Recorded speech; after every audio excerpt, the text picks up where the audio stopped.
Bueno, muy buenos días para quienes nos acompañan desde Costa Rica, Guatemala, México, Colombia, Perú, Venezuela y Chile. Y buenas tardes para quienes nos acompañan de Argentina, Uruguay, Brasil, Paraguay, Portugal, España e Italia. Este es el segundo Vistas Latam Conversa del año y vamos a abordar la temática, los desafíos del liderazgo frente a los nuevos entornos de trabajo. Para quienes no conocen el formato, la duración va a ser de 60 minutos y van a poder ir haciendo sus preguntas y respuestas en el icono de Q&A o preguntas y respuestas, dependiendo del idioma, y a medida que las expositoras las vayan viendo, las van a ir respondiendo. Y ahora sí les quiero presentar a nuestras expositoras invitadas del día de hoy. Ella es vicepresidenta de Personas y Cultura de YPF, es licenciada en Economía de la Universidad de El Salvador, posee un máster en Administración de Empresas de la Universidad del SEMA y un posgrado en Coaching y Liderazgo de la Universidad de Belgrano. Tiene una amplia trayectoria laboral tanto en la industria del petróleo y la energía, así como en otras como TI, servicios financieros y consumo masivo. Bienvenida, Florencia Tiscornia. Y ella es directora de personas del Grupo Mint, presidenta de DCH Argentina y líder de la red de diversidad de IDEA. Es licenciada en Ciencia de la Comunicación de la UBA, cuenta con un posgrado de Recursos Humanos en la UADE y es magíster en Administración de Empresas en USAL. Cuenta con más de 20 años en experiencia en gestión de talento, liderazgo y comunicación organizacional. También bienvenida Daniela Mora Simoes. Ahora sí, les doy paso para que puedan comenzar. Muchísimas gracias. Bueno, buen día a todos, buen día Dani, espero que estén todos bien. Dani. Hola Flor, ¿cómo estás? Gracias y contenta, muchas gracias por el espacio de vistas y nada, por poder sumarnos a este encuentro con toda la comunidad. Totalmente. Y bueno, la idea un poco con Daniela estuvimos conversando de hacer justamente de este espacio una conversación. Como anticiparon, es si alguno va teniendo alguna pregunta, es ver si los podemos ir también haciendo parte de la conversación en el mientras tanto y no dejarlo todo para el final. Y bueno, para arrancar siempre toda una conversación arranca o con una reflexión o con una pregunta. Así que vamos con la primera pregunta, Dani, y arrancas vos, ¿no?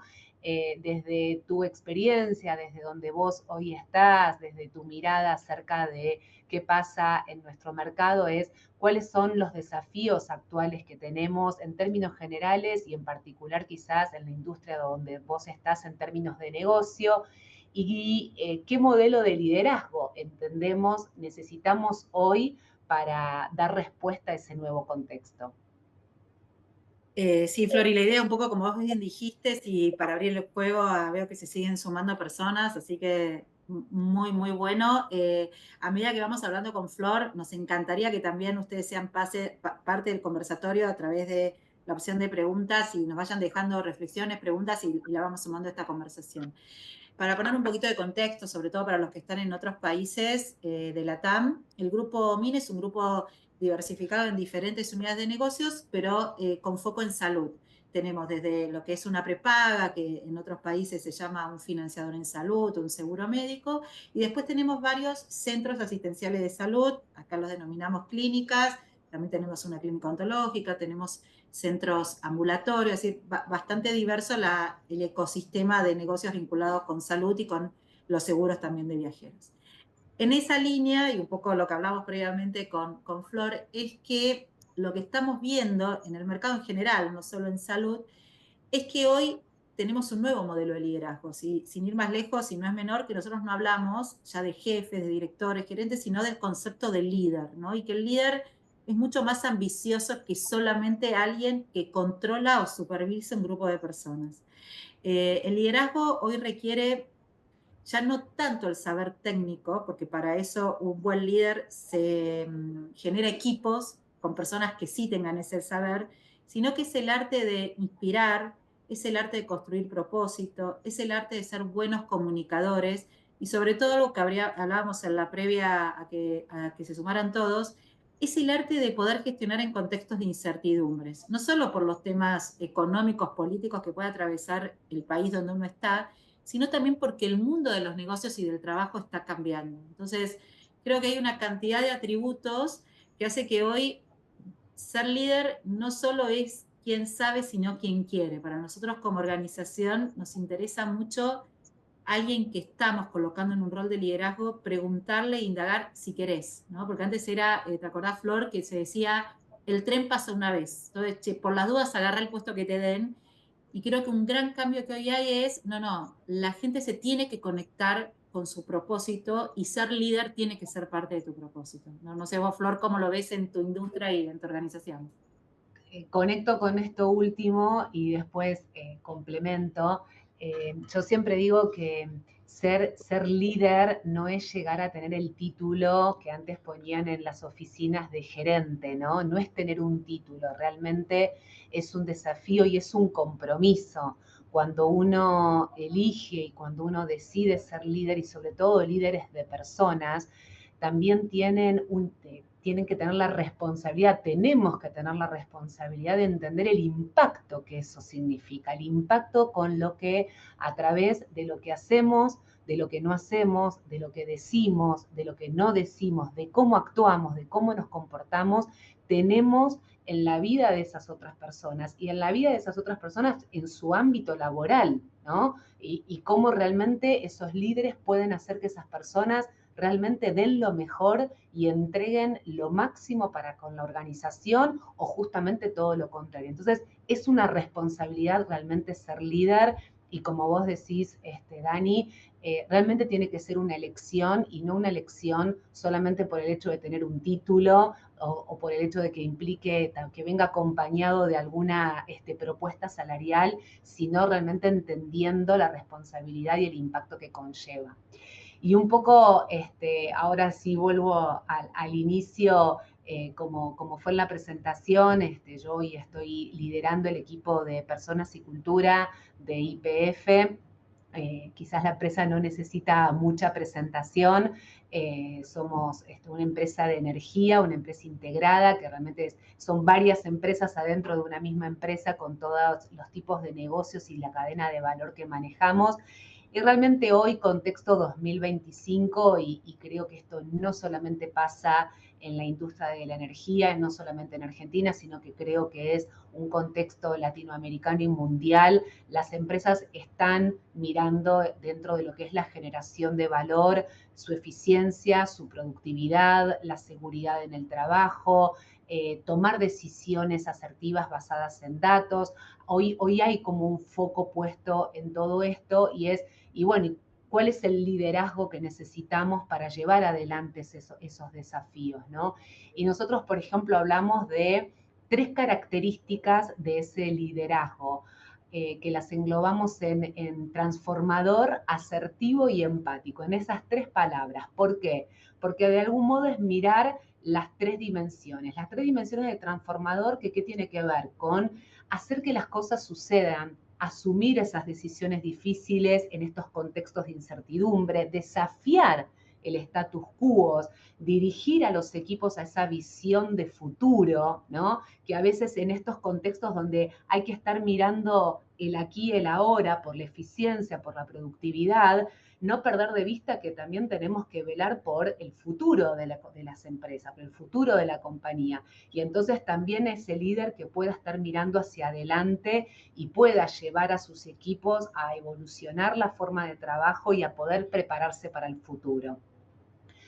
La segunda dimensión que miramos es esto de ser asertivos. ¿Y qué significa? ¿No? Bueno, que dentro de los líderes poder establecer esos objetivos desafiantes, delegar de una manera efectiva, delegar, ¿no? Mucho, Dani, se habla del empowerment, ¿no? Como el empowerment es, bueno, dejar que la gente haga.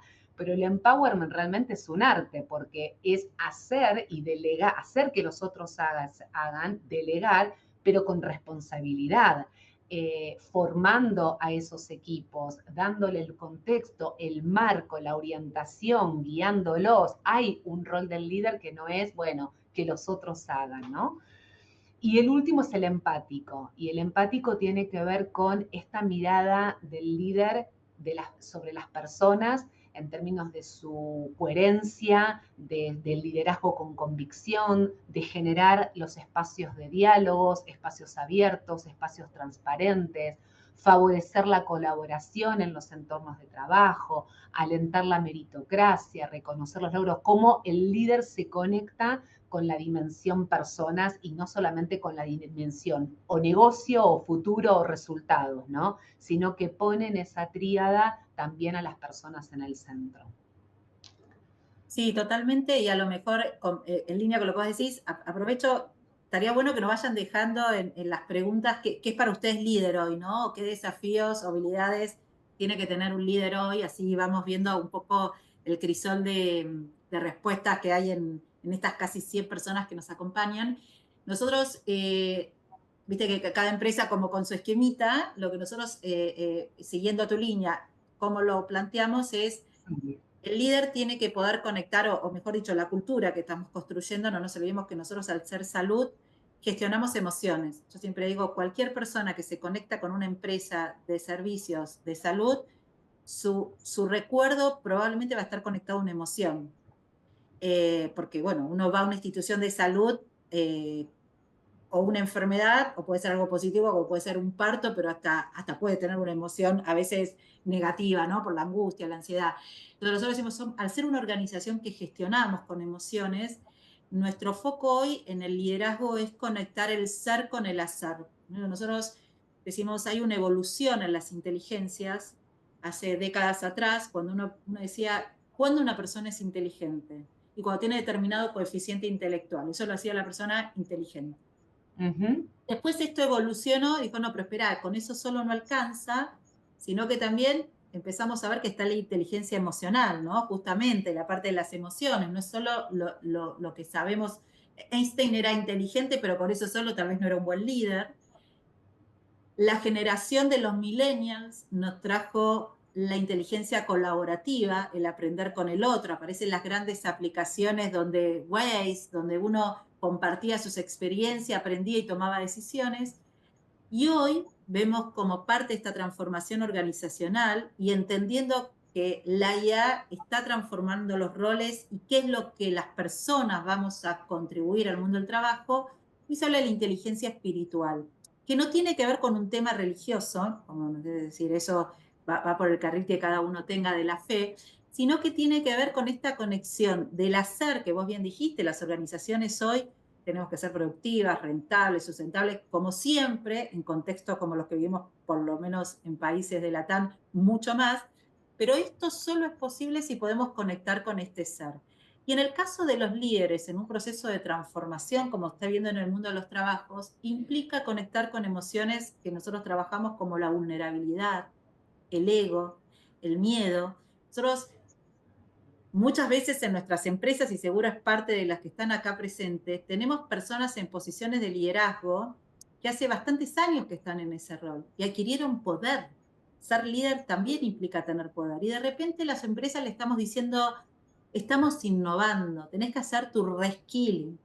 Y esa persona está atravesada por un montón de emociones que las tiene que poder sortear, que las tiene que poner en el plano del consciente.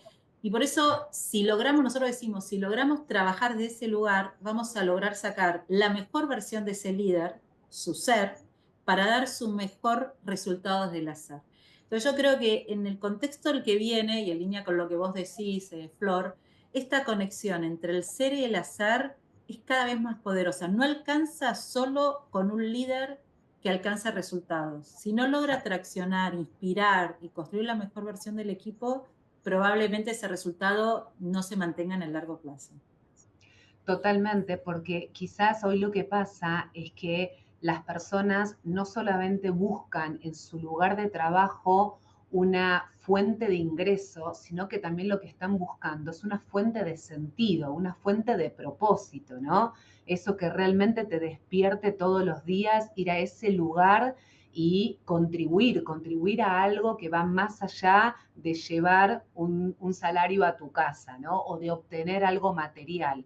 Y entonces ahí es como que eleva ese desafío que tenemos los líderes entre manos para conectar justamente lo que las organizaciones necesitan y el valor que necesitan generar, sea cual fuere ese valor, y lo que las personas traen a esa organización en un momento determinado, intervenidas por todas sus emociones y situaciones y vivencias, y realmente el rol del líder está como en el medio, ¿no? Articulando entre Total. esos dos mundos.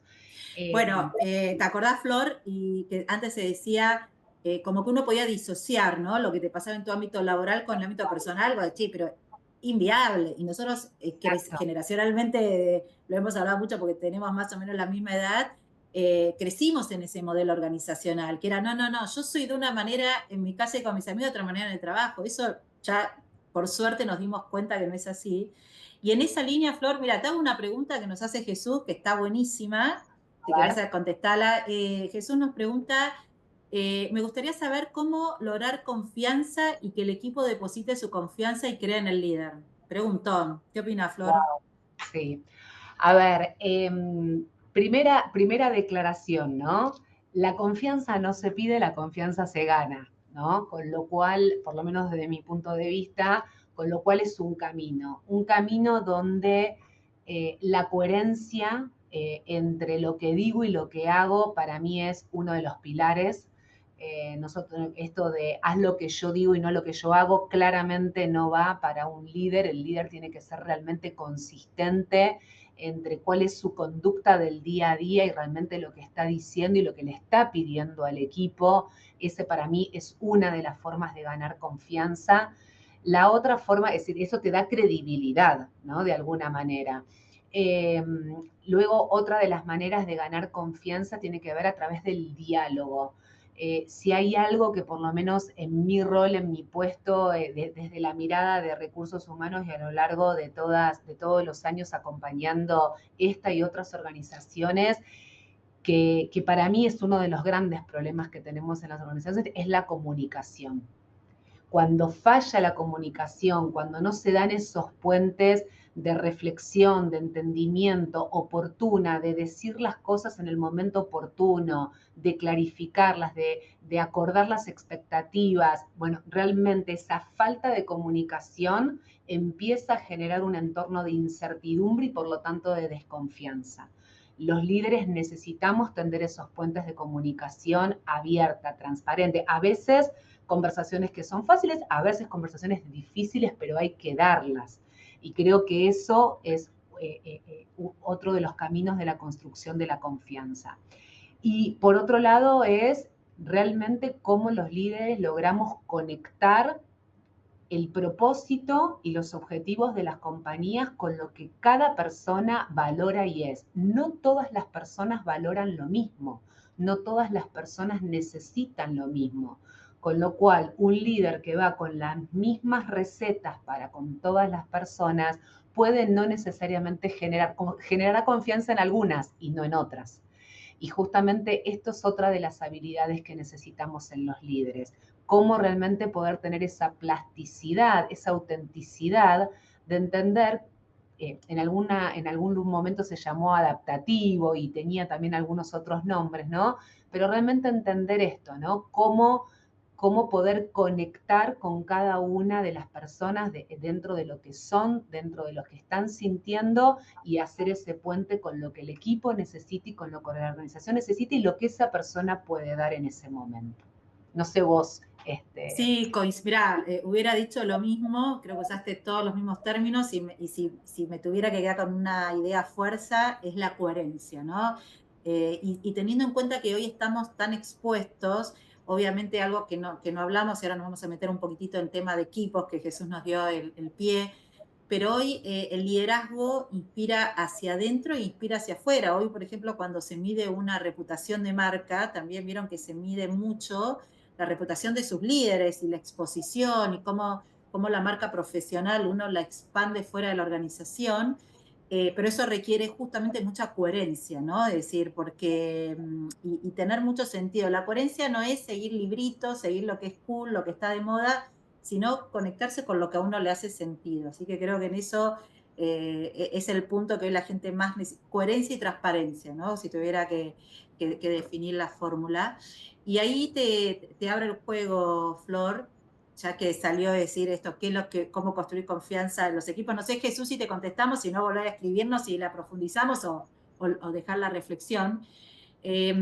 Justamente para construir esa confianza, ¿no? Requiere, como bien dijiste, trabajar con las diferentes generaciones que muchas veces conviven en nuestros equipos, porque hoy tenemos el talento, no es solo el talento joven, tenemos talento grande. Entonces, ¿cómo ves vos? Ahora te hago yo una pregunta a vos, Flor, como me hiciste la de Vamos. liderazgo a mí. ¿Cómo ves vos hoy el tema de los desafíos de la gestión del talento? ¿No? Hablamos recién del tipo de liderazgo que necesitamos, pero ahora tenemos los equipos. ¿Y qué particularidades o desafíos ves vos en este contexto, en esta transformación que hoy nos demandan los talentos en nuestras compañías?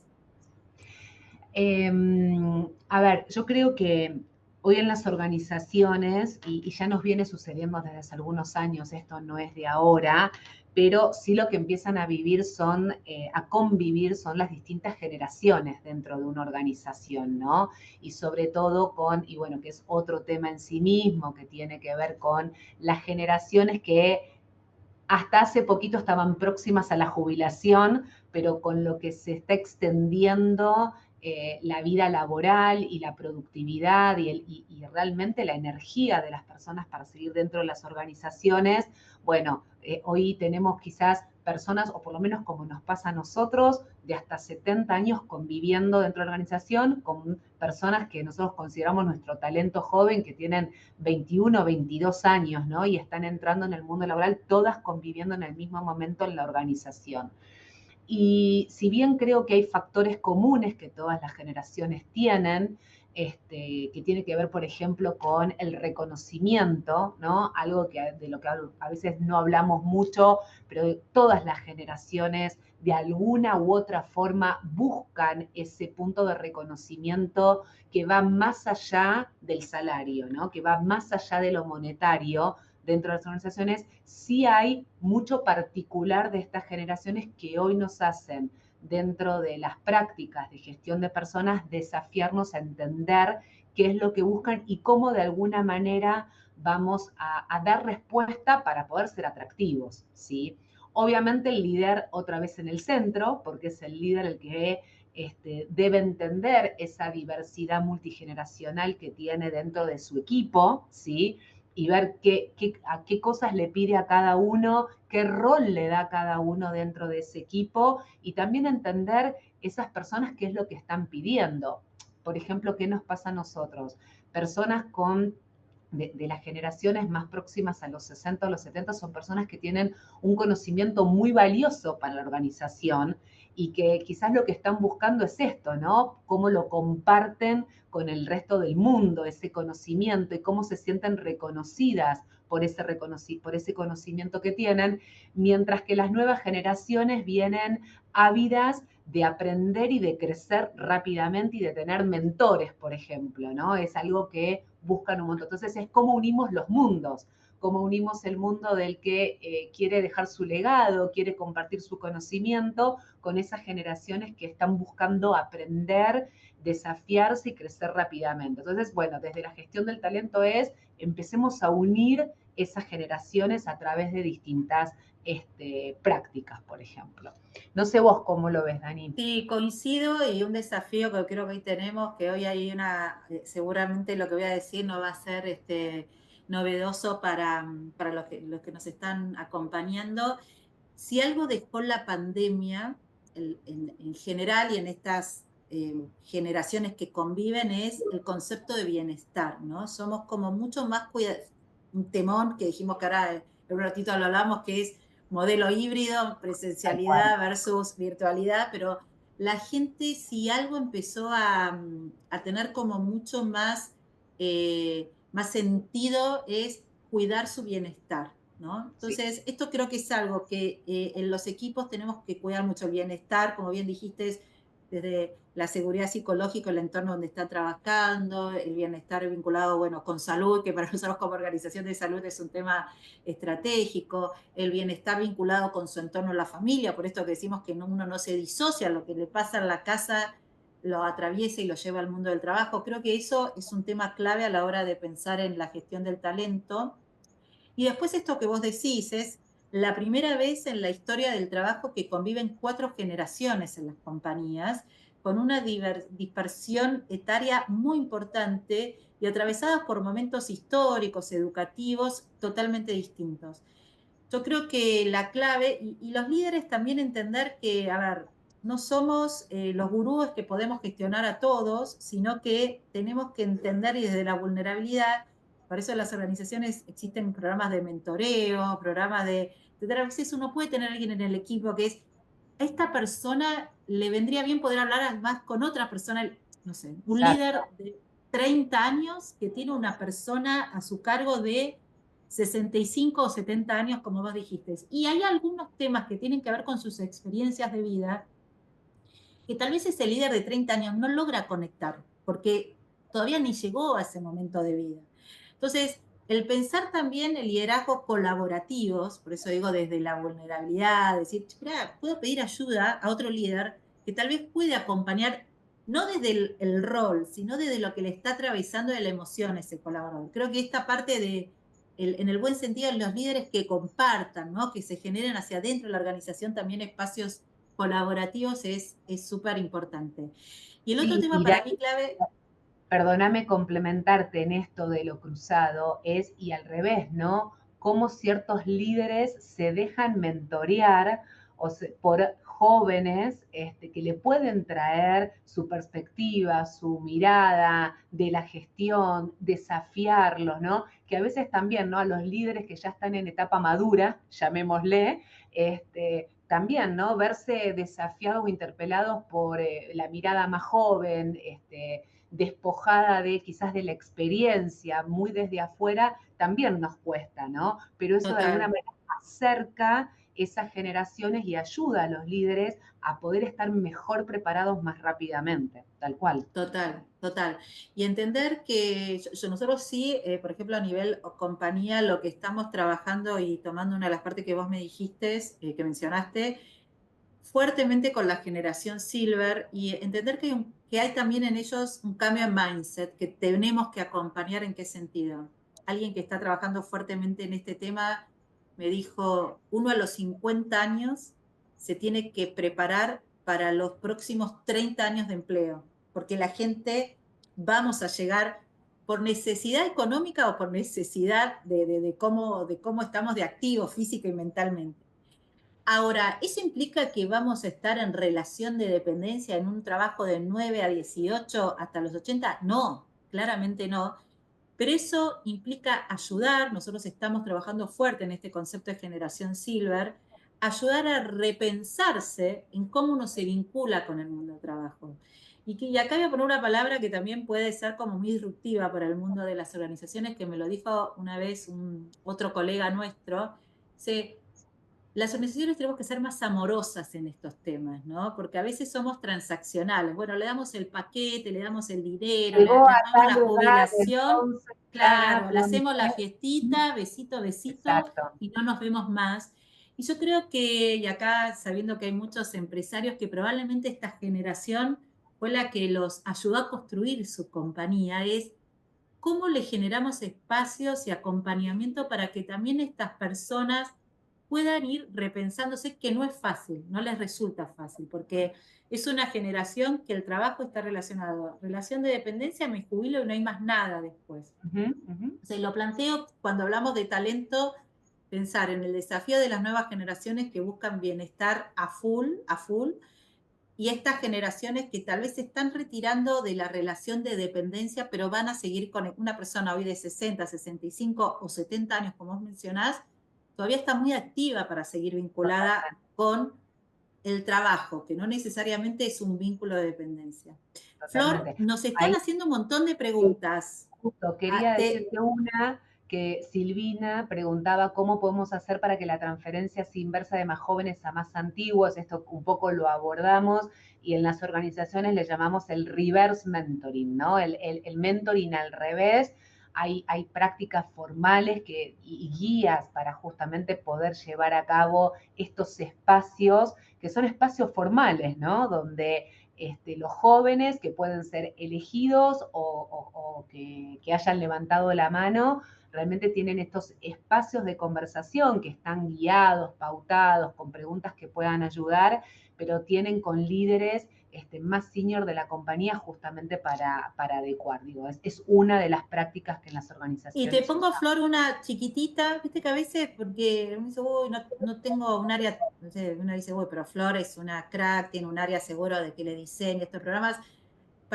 Les doy una chiquitita, ¿no? Porque Flor tiene un equipazo, que es desde lo simbólico también uno puede empezar. Si se hace un espacio para presentar algún proyecto, vieron, en las organizaciones más tradicionales, jerárquicas, siempre presenta desde la jerarquía, el director, el gerente, el jefe.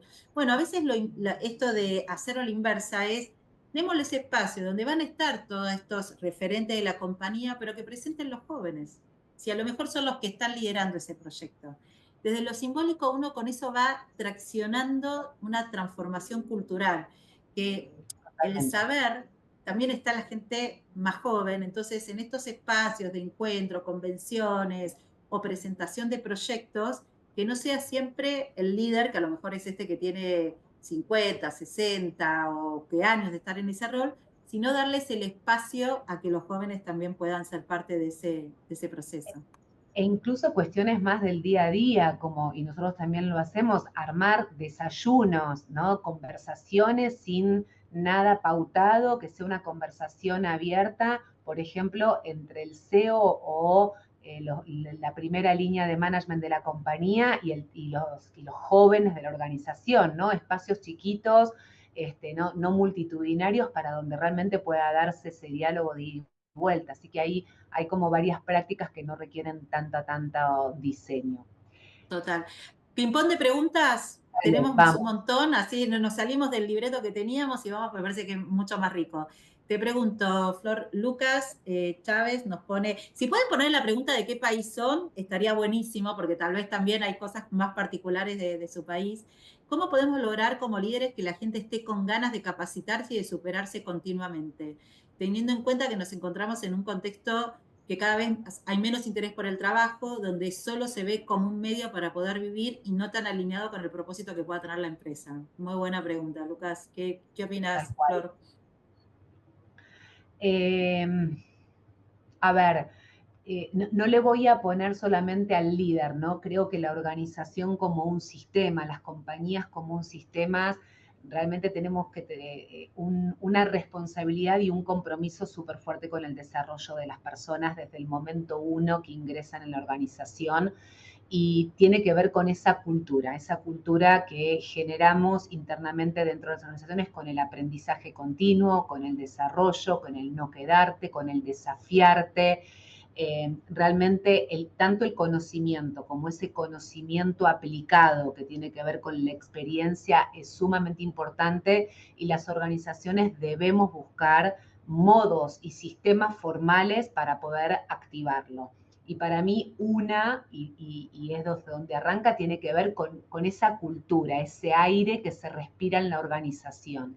Entonces, por ejemplo, primero, desde qué conversaciones de autodesarrollo tienen los líderes con las personas, ¿no? No esperar que la organización venga a decirte lo que tenés que hacer, sino es cómo los líderes provocan en sus equipos esto, ¿no? Bueno, estos son tus gaps, por ejemplo, o estas son tus oportunidades, o esto es hacia dónde vos podés enfocarte a futuro. ¿Cómo crees vos que lo podés desarrollar? ¿Qué te faltaría hacer? ¿Qué tipo de formaciones formales o de lectura o de llevarlo a la práctica o de on-the-job training tenés para hacer?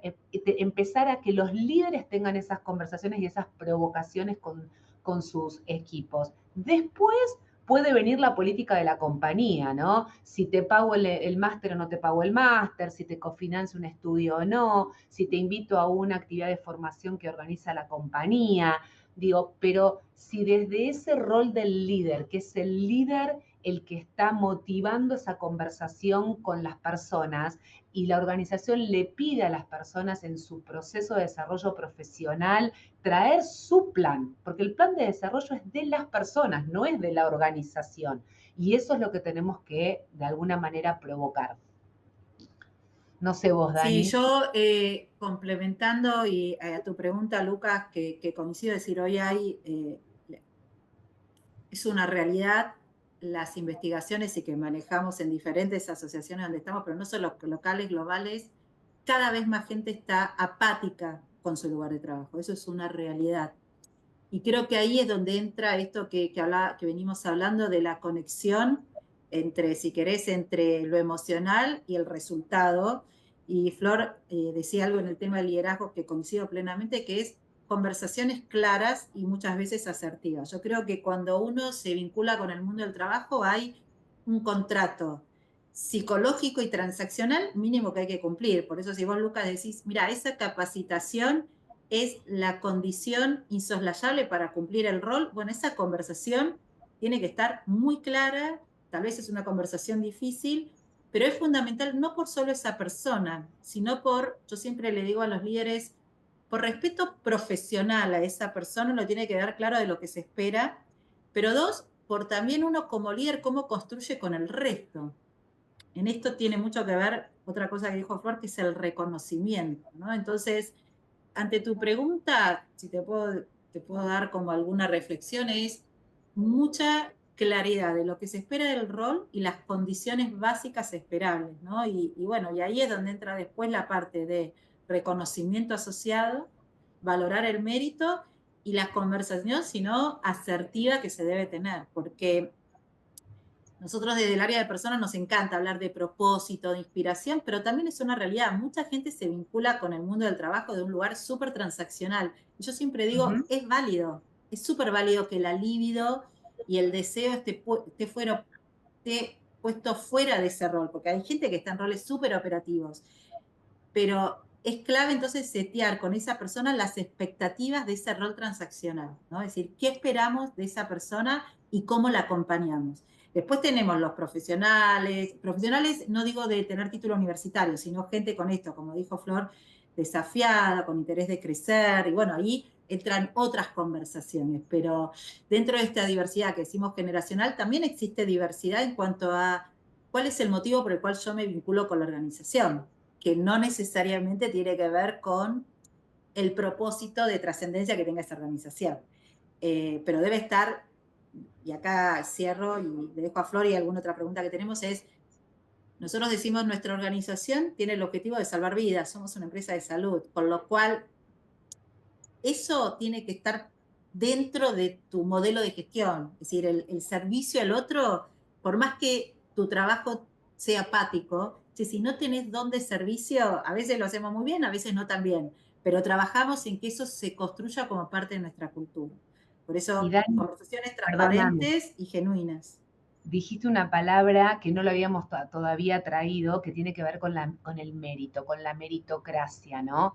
Yo creo que unido a eso, que quizás es algo de lo que traían, que se fue de alguna manera perdiendo, creo que tenemos que volver a poner en valor el concepto de meritocracia y reconocer justamente cuando está esa milla extra, está esa evolución, ese querer dar ese paso, esa formación, ese tomar riendas sobre tu propio desarrollo. Dentro de las organizaciones debemos reconocer eso porque eso es justamente, y eso genera cultura además, ¿no? Eso es lo que va a potenciar a la organización a ir hacia otro lugar y realmente es lo que va a poder generar como ese círculo virtuoso, ¿no? Ah, ok, es por ahí, porque entonces si me formo, entonces si doy esa milla extra, la compañía te lo reconoce, entonces yo puedo también progresar. Me parece que debemos empezar a poner mucho más en valor estas cosas que quizás años atrás estuvieron muy presentes, que después se fueron como complementando con otras cosas y quizás hasta en algún punto diluyendo, y yo creo que hay que volver a ponerlas, ¿no? Total. Pregunta de Andrés Zunino. otro temón, que es, quisiera saber punto de vista en cuanto al liderazgo de equipos remotos.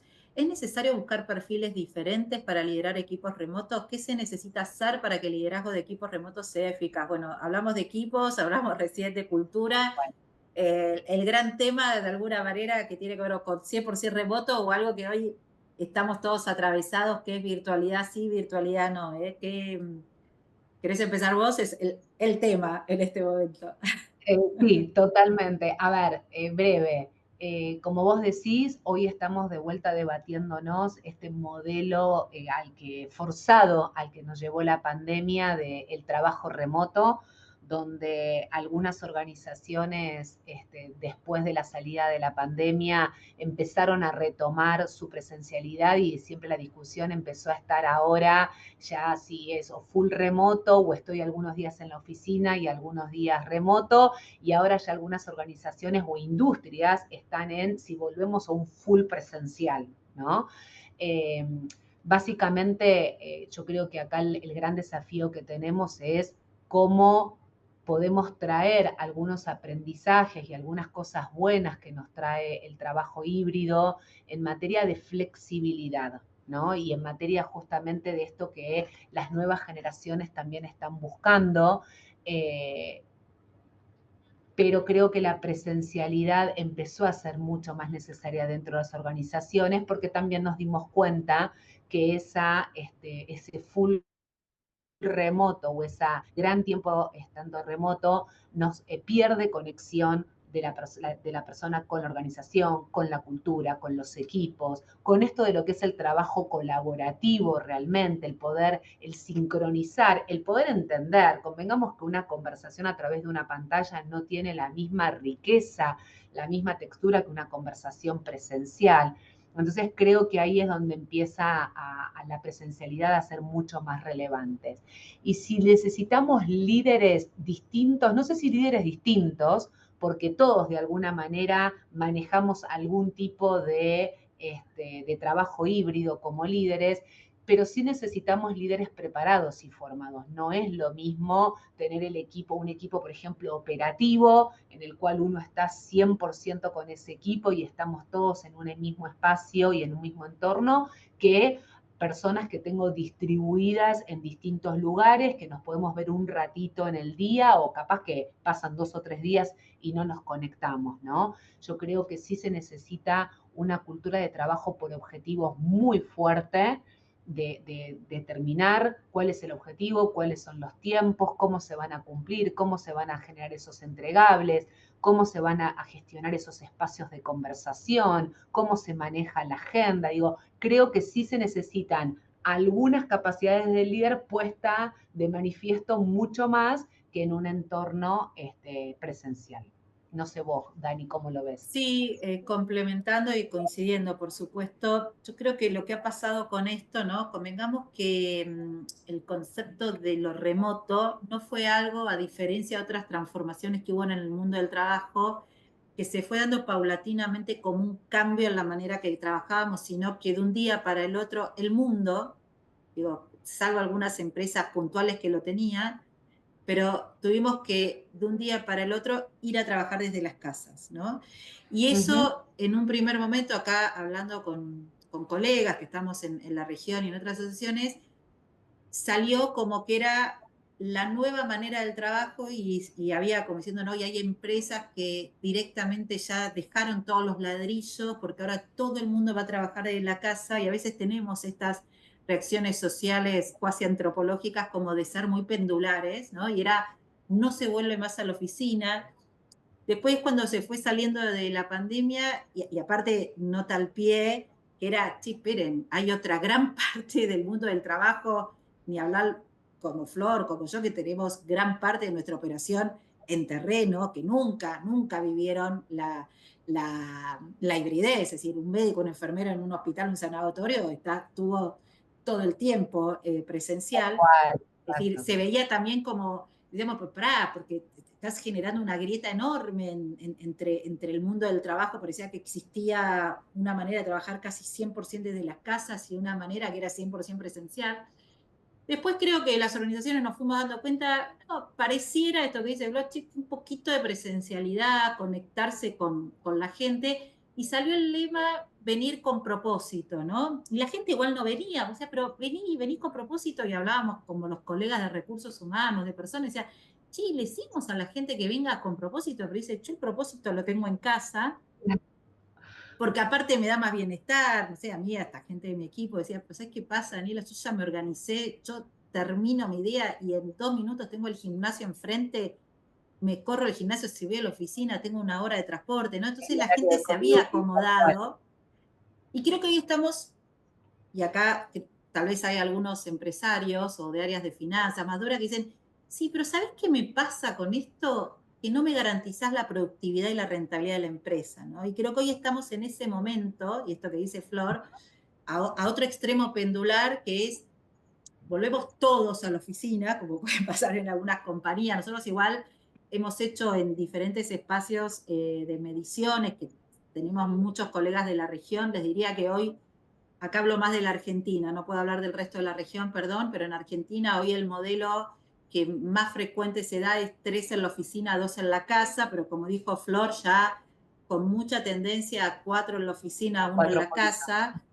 Entonces, creo que lo que nos está pasando todavía, el esquema no está estabilizado. Si me preguntan a mí, creo que nos vamos a ir a un momento de mucha más presencialidad porque en un contexto económico donde los resultados están complicados en muchas industrias, yo no sé un poco lo que dicen las áreas de negocio.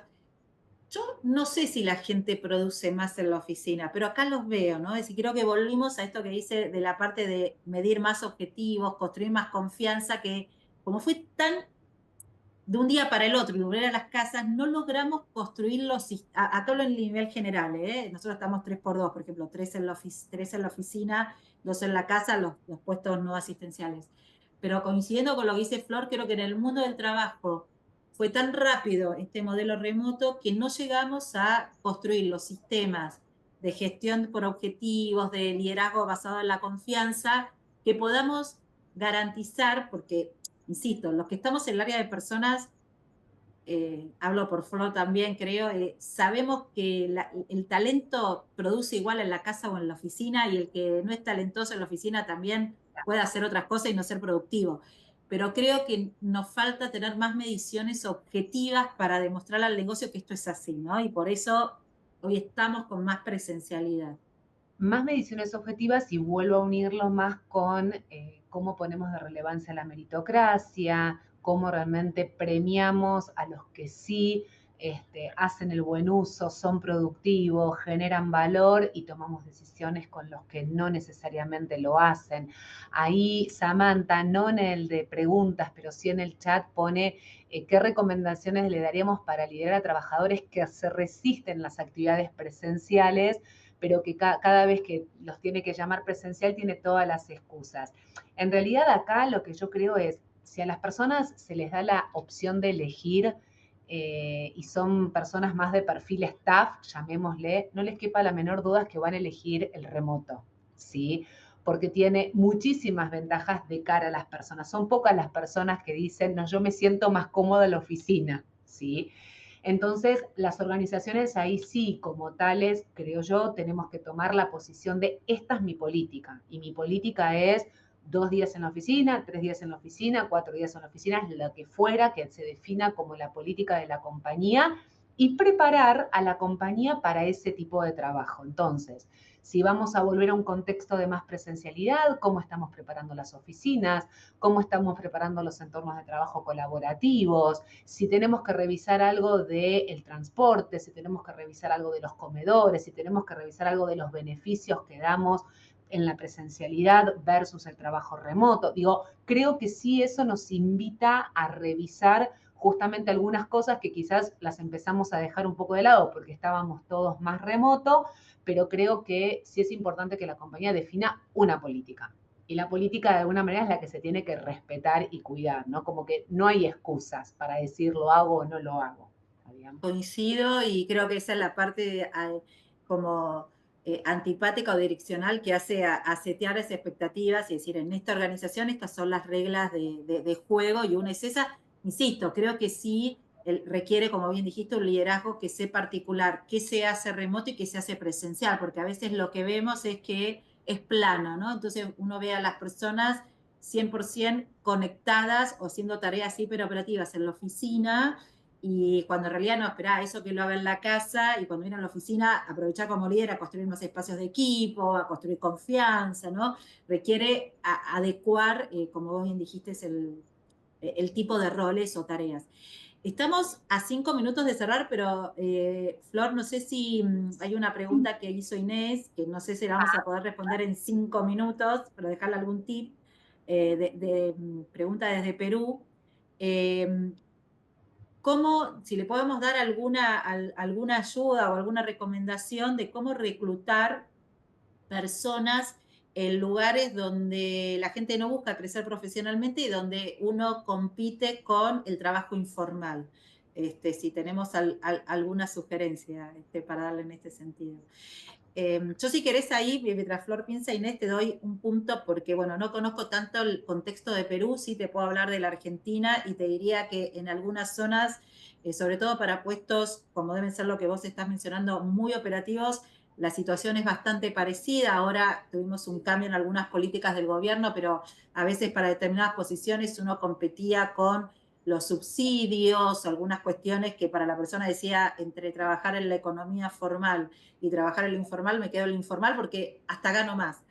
Yo creo que ahí la clave es trabajar de manera tripartita, obviamente con políticas públicas, en donde uno pueda empezar a entender que si la economía, desconozco esta zona que planteas en Perú, pero si la persona quiere estar en la economía informal, es probable porque económicamente le debe resultar más rentable por subsidios o ingresos que debe tener versus el ingreso formal. Entonces hay que trabajar ahí con una mirada de políticas gubernamentales. La otra es empezar una decisión de más largo plazo, pero que en la Argentina se empezó a hacer. Nosotros tuvimos una generación de jóvenes que nunca vieron a los padres trabajar porque justamente vivieron de subsidio mucho tiempo, y ahí requirió un trabajo. Por eso te digo, la respuesta no, lo que te voy a decir, Inés, no es simple, a lo mejor no te estoy dando la respuesta de corto plazo, pero las organizaciones trabajamos mucho con ONGs, con fundaciones, en ir a los jóvenes, a los más jóvenes que todavía no estaban en el mundo del trabajo, para concientizar de lo que implicaba entrar a la economía formal, y que en muchos casos fue una generación que volvió a la economía formal cuando sus padres, sus tíos y en algunos casos sus abuelos no lo habían estado. Y el tercer punto creo que tiene que ver con la educación financiera o el bienestar financiero, porque es ayudar, y ahí sí desde el ámbito privado, que estas personas entiendan, como bien dijo Flor, que sí, en pesos tal vez me llevo más, pero eso implica que no tengo seguridad previsional, seguridad médica. Bueno, acá hablo de la Argentina, habría que ver el caso concreto de la zona de Perú que vos decís. Pero parece que es una mirada, desde mi punto de vista, complejo lo que planteás, y por la experiencia en Argentina habría que tomar estas tres dimensiones: la mirada de articulación con la parte pública, gubernamental, con políticas que ayuden a fomentar el trabajo privado o en relación de dependencia, la parte de educación de las generaciones más jóvenes y la trascendencia que da trabajar en relación de dependencia y tener un trabajo formal.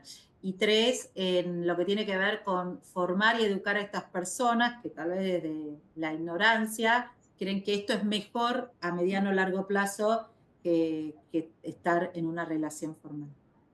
Yo quizás, Dani, complemento y lo llevo a un caso práctico, que es algo que venimos haciendo desde YPF desde hace algunos años ya, varios años, les puedo decir casi 10 años, que nosotros tenemos lo que llamamos programas de empleabilidad. Los programas de empleabilidad es los que nos permite crear un puente entre personas que están en condiciones de desempleo en determinadas zonas, que además son de interés para la compañía, y realmente el empleo formal.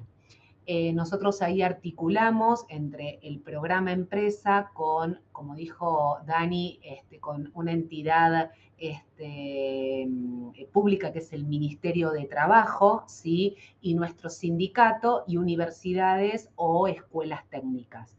Entonces, este programa lo que hace es identifica, por ejemplo, personas en algunas de nuestras zonas operativas, como por ejemplo decirles personas que están que viven cercanas a nuestra refinería de Mendoza, ¿no? De la provincia de Mendoza, que sean jóvenes, por ejemplo, que hayan estudiado en un colegio secundario, pero que hoy estén en condiciones de desempleo. Nosotros lo que hacemos es tender el puente entre la formación que esa persona necesita para insertarse en el mundo laboral, a través justamente de lo que trabaja el sindicato y de lo que nosotros trabajamos con las universidades locales a través de un programa que financiamos nosotros como YPF para formarlos en las capacidades que se necesitan, por ejemplo, para ser un operador de planta o un operador de un ducto, ¿sí? Y obviamente los mejores que salgan de ese programa de formación, si bien todos van a quedar formados para la industria, los mejores son los que como YPF después les tendemos el puente en alguna oportunidad concreta que puedan existir en la compañía. Entonces, de esa manera, a través de un ejemplo, digo, quizás contribuya a esto, y bueno, ¿cómo podemos hacer para? Bueno, puede ser una forma que lleva a la práctica lo que Dani comentaba, ¿no? Así que Flor, bueno. se nos pasó la hora, ahí se suma Florencia Sánchez para hacer el cierre. La verdad, nada, me encantó compartir este espacio con vos. Espero que le hayamos podido dejar algunos tips a la audiencia, pero muy bueno y como siempre escucharte también. Yo me llevé muchos aprendizajes tuyos, así que gracias a Vistas y a vos sobre todo por el espacio. Igualmente, Dani, siempre estos espacios para reflexionar nos nutren a todos y las preguntas que nos hicieron llegar nos permitió justamente generar este espacio de diálogo y que no sea un monólogo con una presentación teórica, sino llevarlo y transmitirles desde nuestra experiencia, desde nuestra mirada realmente cómo estamos viendo este desafío del liderazgo en las organizaciones hoy. Y muchas gracias, Vistas, por la invitación. Bueno, muchas gracias a ustedes. La verdad que fue súper interesante esta charla y tener la mirada de dos industrias distintas, de tamaño de empresas distintos. La verdad que fue un gran aporte, así que quiero agradecerles a Flor y a Dani por haber participado del evento de hoy. Les agradezco a todos también por haber participado y como siempre les recuerdo, cuando finalizan la sesión van a encontrar una muy breve encuesta. Les pido que se tomen un minuto para responderla, que eso nos ayuda a nosotros a poder seguir agregando valor a nuestros eventos. Muchísimas gracias.